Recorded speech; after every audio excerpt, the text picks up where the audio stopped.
What is poppin'? Oh my God. Hello. Well, we're gonna get a lesson in swag this morning. Lesson in swag. All right, Snapchat the audience real quick. Everybody, just show me love. We're on Snapchat, everybody. Show me love. So believe it or not, these guys just raised $15 million from Andreessen Horowitz. Show me love. And they are the founders of Rap Genius, a website where anybody can annotate rap lyrics as well as many other types of text, including news articles, religious text, poetry, and it's got this incredible ability to bring a second layer of information to the text on the web. So basically right now the web is full of information, but you need this sort of backlog of knowledge, this prerequisite to be able to understand it. Rap Genius gives you that by crowdsourcing that information from the community. So thanks a lot for coming, you guys. I want to talk a little bit about exactly how Rap Genius works at first. So maybe you could just give people a quick intro to what goes on with the site. Sure. So yeah, so Rap Genius originally started with rap lyrics, expanded to all lyrics, now all of text. You go to the site, maybe you just Googled a line that you're confused about, or you're in a high school English class looking up the Great Gatsby explanations, and you see the lyrics or the text to the document you're interested in. Some of them are orange. You click them. Don't be blinded. A pop-up comes up that shows you the context, the history, allusions, links, pics, embedded tweets, everything. And Rap Genius is not just crowdsourced. You know, like when we started the site, it was just us and our homies doing this for fun. So it was homie sourced. Then we opened it up. We opened it up to the masses, and it became crowdsourced. And 500,000 people have written explanations on there. So that's like, whoa.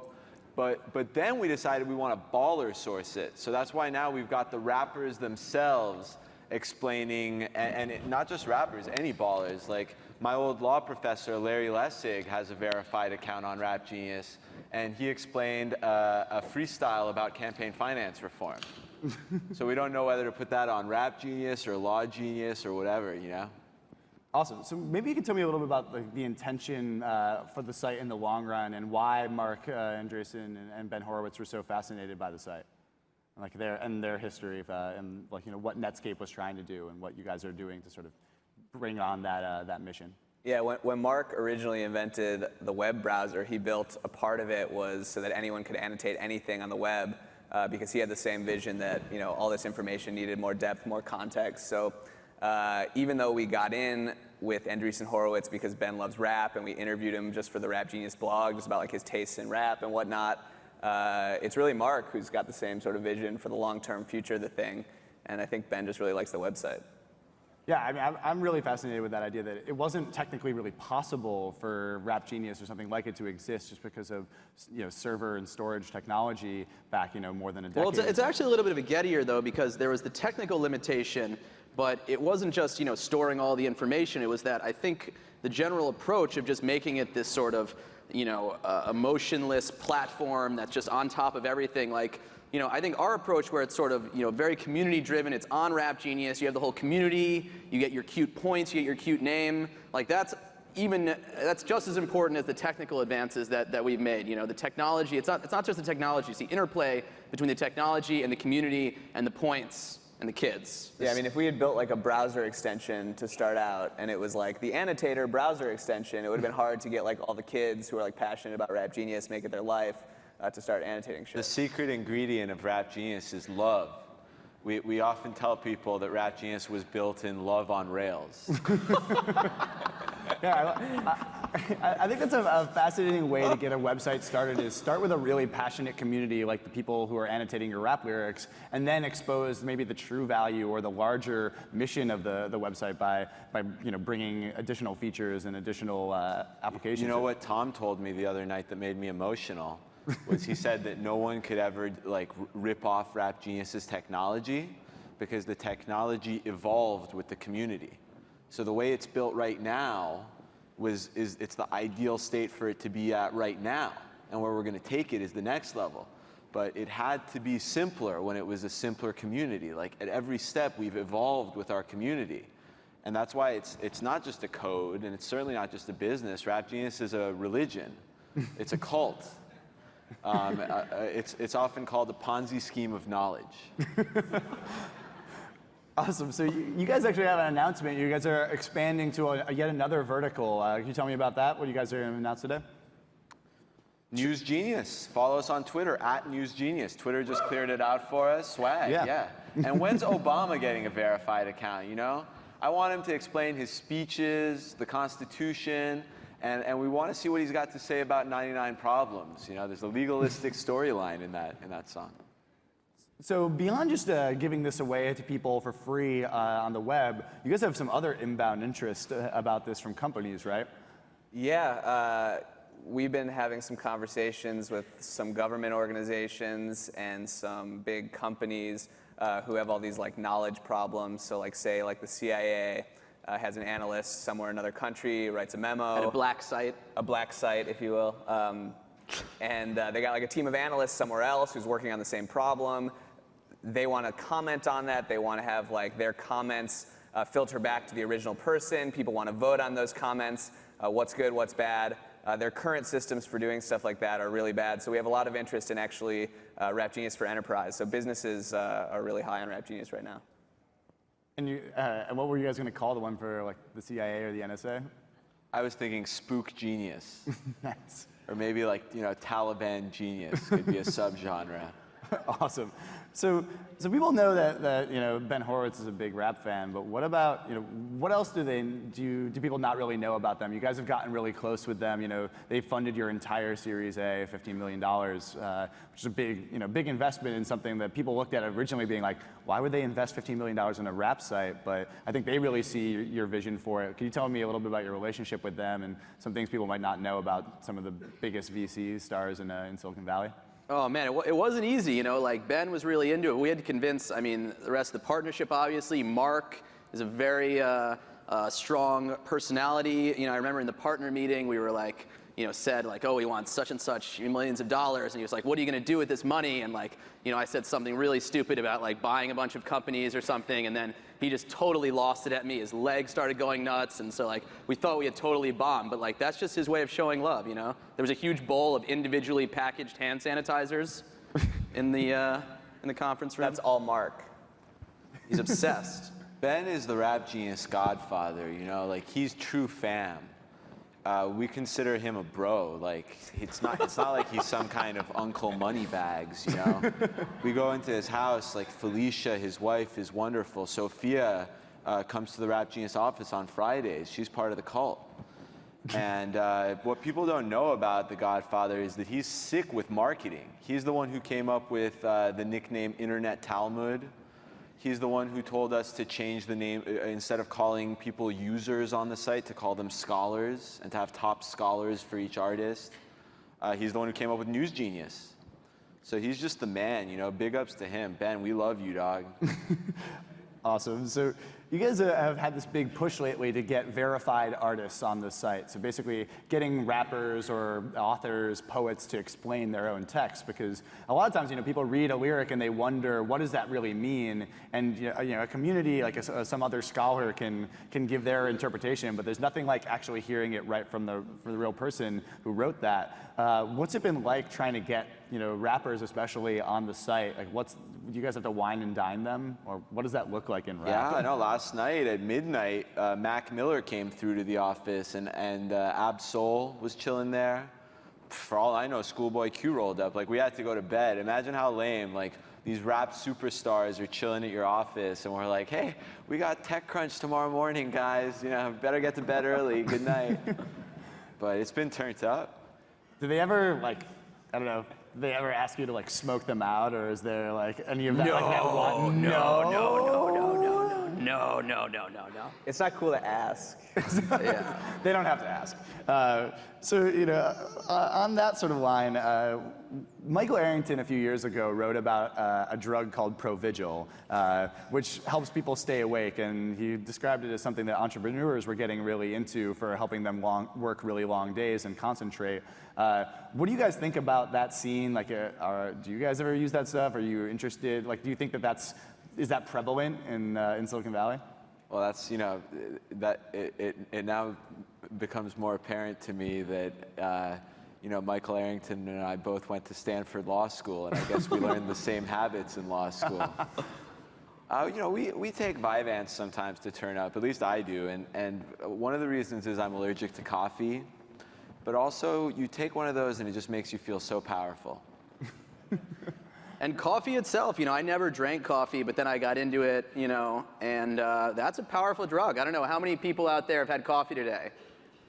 Show of hands. Yeah, coffee, right? Like, it's crazy. You drink it and everyone's pretending, oh, it's just a normal thing. That's crazy. It's you know, liquid and then everyone cocaine, says, y'all. like, oh, I got to run to the bathroom. I've had too much coffee. Is that peeing or what is that? What do people say? I don't know. So what about, I heard you guys got a little bit into Adderall when you guys were getting the site off the ground to pull some extra content in. Yeah, Tell me about that experience. Well, we would do naked Adderall. Like, this is before Y Combinator. Like, it was just a germ. And what we would do is the naked Adderall, because then we couldn't leave the house. And we'd stay there the whole day and work. And we'd come up with fun theories. Like, we came up with a theory that if you got a woman pregnant while you were on Adderall, the baby would be smarter. But only if the woman is also on Adderall. Okay. But the issue is that sometimes when you take things like that, or even when you drink too much coffee, you might make decisions or say things that can offend people. Like, can you tell me, you guys have had your fair share of controversies. I mean, you guys are obviously not afraid to say what you think. Can you tell me a little bit, like, what happened? You got into a bit of a kerfuffle with Heroku. Like, what happened with that? Heroku, man, oh, a lot of love, a lot of hate. You know, beautiful service. Rap Genius couldn't have gotten off the ground without it. They kind of pulled a little bit of a jack move. I still got love for them. I was just at RailsConf showing love, but you know, they represented their product a certain way. It didn't actually work that way, and it made us waste a bunch of time. But then we got to write that cool blog post with the graphs. You guys got to check this out. Google Heroku's Ugly Secret. It's on Rap Genius. It's explained. There's animated graphs. It's beautiful. And it just turned into mega beef, and it was a beautiful thing for both of us, really, mostly Rap Genius. That's what was missing from Marc Andreessen's annotator tool on the original Mosaic was Heroku. That's why he couldn't do it right off the bat. So we've got love for them. We're just trying to get everything figured out. It's not easy becoming the biggest site in the world, you know? Got to take it step by step. So that's kind of a fascinating secondary benefit of your guys' website is you really bring transparency to a lot of things. Like, somebody can say something and really mean something else, and you can, like, normally people might just read it, and if they didn't know better, they'd just take it, you know, cite on, you know, as on their first instinct. But you guys have been able to annotate some awesome documents. Like, you guys did, there was an annotation of Andrew Mason's exit letter from when he left Groupon. Like, could you tell me a little bit about some of the annotations in there? Yeah, we had to break it down for the Battletoads memes. Yeah. And then Ben and Marc both jumped on it, and they wanted to shout out and give ups to Andrew Mason, and they showed him, and he loved it. And he's supposed to get a verified account. So Andrew, what's up, dog? Let's kick it, man. You know, we'll get you verified. You can explain tech stuff. You can explain hip hop, whatever you like. Yeah, I like the part where he said, I want to go spend more time with my friend, like my family, right? But what does that really mean? Yeah. No, Well, he was I think he was kind of joking a little bit about, he was like making a comment. He was just fired, you know, and he's like, I want to go spend more time with my family. So he was making a joke, and then Marc Andreessen talked about it. There's some interesting annotations on that, though. There's one part where he talks about the controversial accounting metrics they use in their S1 filing. And Marc Andreessen, so they use some like weirdo, like exotic accounting stuff that was later like determined by a lot of people to be kind of like misleading. And Marc Andreessen commented, he's like, I was a board observer at the time, like I was in the room. Those accounting metrics are totally fine. And then some commenters from the community were like, okay, Marc Andreessen, so like who knows? They're fine, the metrics are fine. But that's the thing, like you guys probably read that letter and you knew everything that everyone was talking about, like the Battletoads thing, the S1 thing. But you take it for granted, like you're in the tech world, so you have to get a Rap Genius account, go on and explain it, and then when you show it to like, you know, your mom or your sister or whatever, and then you can like, you know, your cousin and people who aren't involved in the tech thing, your niece's friend, you can explain it to them, and it's, you know, you take it for granted, and it really changes the way you think about like reading and digesting something, you know, because you just don't realize how many like little comments you are going to naturally have when you're reading something like that. Andrew's got to break that down, though. Nothing is the pleasure, the biggest pleasure of Rap Genius is when you have the verified account and you're explaining your own shit. Like I explain all my own raps on there, my own poetry. That's the biggest high. You want to rap for us right now? just a cappella? Yeah. Kick me a beat. Kick me a beatbox, Josh. Are you serious? Of course, man. If you beatbox, I'll rap. 16 bars, 32 bars, whatever. What kind of beat you want? Huh? Medium. Slow beat, Medium. slow beat. Just we're on stage. All right. We at Disrupt. I'm feeling pumped. My boy Jay Constantine is on the beatbox, and I'm rapping 2013. And we gonna be chilling in Malibu, hitting the vape, getting some Chinese food. Wow. Okay. That was. Mixtape coming soon. Yeah, you can get that. I mean, that's not quite the quality of some of the rap lyrics in there. I think my favorite lyric on Rap Genius has got to be the classic Lil Wayne line that real G's move in silence like lasagna. And you might look at that line and be like, that doesn't make any sense. Lil Wayne is out of his mind. But then somebody explained it, and it's really actually quite clear that the G in lasagna is silent, and therefore it's silent like a gangster would stealthily creep up on someone he was going to murder. And somebody might not have ever gotten that if they didn't have Rap Genius. And, No, it was Questlove's famous tweet. Questlove tweeted like the line, and he wrote #Am I getting old? Like he didn't get it. Oh no. But you guys you're getting into some seriously deep text. What are you reading and annotating right now? I've been working on War and Peace. One of my goals is I'm going to explain all of War and Peace. I did the first chapter, which is a peace chapter, and then that got a little bit boring, so I skipped to chapter 2, which is where the war stuff starts. So how's that go? So how long has it taken you to do chapter 1 of 1,016 or what? Well, that's one of my favorite books. So I'm skipping around just trying to look for stuff that I can opine. But it brings the pleasure back to reading. I remember one of my favorite books is Nicholas Nickleby, and I did a chapter from that where Nickleby's sister goes to the Mrs. Havisham of the book to get a job. And Ben Horowitz told me yo, I read this book and I never appreciated it till I read your exegesis. So that meant a lot. It illuminates your favorite literature. I'm down a real Sheryl Sandberg rabbit hole because we were annotating the first chapter of her book, and then it was talking about her husband, and so then I put up her wedding announcement on the site, and I started annotating that, and then I got into her husband's father is an ophthalmologist, and so how many people know the difference between an optometrist, an optician, and an ophthalmologist? Show of hands. This is smart people, and not a lot of people. Same people who drank coffee this morning. Yeah, that's true. That's cool. So you can go on sort of Rap Genius journeys the way that you can on Wikipedia. Oh, it's beautiful. You start out looking at the Civil War. You end up at an article about the TGV. That's the Wikipedia version. But this could be you end up on Sheryl Sandberg's wedding announcement. TGV. So one other controversy you got into, it caused some waves. So you were at a party with Nas and Mark Zuckerberg, and you took some photos, and there was supposed to be a no photos only thing. They got kind of mad, and you famously told Mark Zuckerberg, as well as Warren Buffett, to fillet you in an interview. Maybe you can, I want to give you a chance to set the record straight on this, because I know it got sort of picked up and immediately blasted all over the place, and people thought you guys were idiots. And I think as wild as you guys are, you are actually really smart. And so I want to give you a chance to set the record straight. Well, that was all me, and the dumbest thing I've ever done in my life.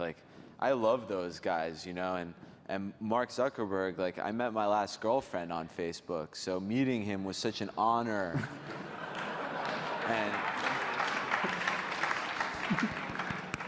it was also, such he an didn't honor. say Zuck and suck my dick. He said at the end, he was summarizing the interview, and he said, "What have I said?" Well, I told you Zuck and suck my dick. So it was he didn't really say it. Yeah, I actually meant to say He said, Zuck. "Fuck that fool," is what he really said. That- And then that later was he's the Dom. referred That's to it Nas as the saying, "You Don. can suck my dick." So Well, in any case, didn't I'm so really- embarrassed about the whole thing. The Oracle of Omaha, the Oracle of wherever Zuck is from. Those guys are the homies.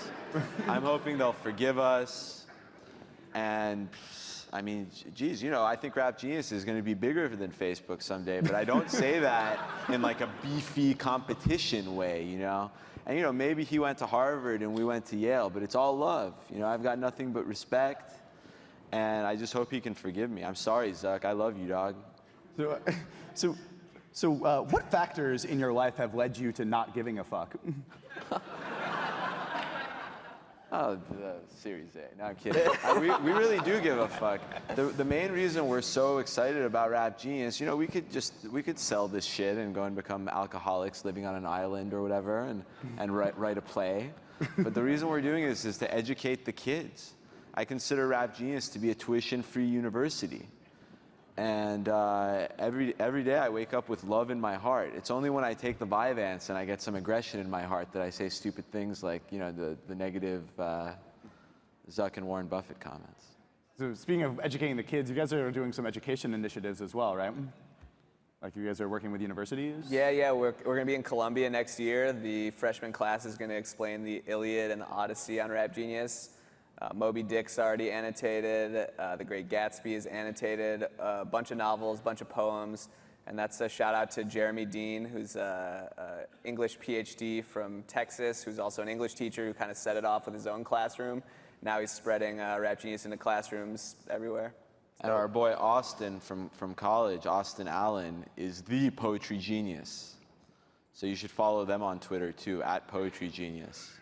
Poetry is an awesome thing for you guys to be doing, honestly, because it's something that can be really inaccessible to people, but it's so beautiful when you understand the meaning behind it. Like I've read some awesome books where, you know, they have a page of a poem and then, you know, a page of explanation, but it still feels very much like I'm jumping back and forth. And I love your guys' interface because it's like you just hover over a piece of text and you get Gotta go to The Wasteland. The Wasteland's the most beautiful poem on there. You find out who it was dedicated to. Who knows who The Wasteland was dedicated to? No one. Ezra Pound.